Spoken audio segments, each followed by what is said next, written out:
এই যে বন্ধুরা, এটা কিন্তু আমার গোপলি। হ্যাঁ, গোপলি এখন গর্ভবতী। কিছুদিন পর আমার গোপলির বাবু আসবে, ওই জন্য গোপলিকে আটকে রাখা হয়েছে, নাহলে গোপলি পালাচ্ছে। বাবা শোন, কিছু বন্ধু আমাকে জিজ্ঞেস করেছিল ওদেরকে আমি কি খেতে দিই না খেতে দিই।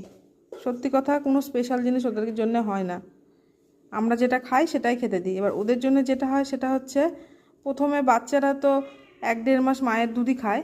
আর আমি কি করি, ওর মা তো ওদেরকে ছেড়ে খায় না, বাচ্চাদেরকে আলাদা রাখে, ওখানেই খেতে দিই। তো ধীরে ধীরে না ও বাচ্চারাও খেতে আসতে শিখে যায় মা যেটা খায়। এবার আমি ওদেরকে মোটামুটি 3 বেলা খেতে দিই। সকালবেলা 8টা-9টার মধ্যে ভাত দিয়ে দিই। আবার দুপুরবেলা আমরা যখন খাই তখন ওদের জন্য আবার স্পেশালি দই ভাত মাখা হয়, বা এমনি মাছ ভাত বা মাছের তেল ভাত। আবার সন্ধ্যাবেলা 7টা, 7:30টার মধ্যে ওরা খেয়ে নেয়। আর বাকি সময় তো আমরা যা খাই সেটা তো ওরা খেতেই থাকে। হ্যাঁ হ্যাঁ।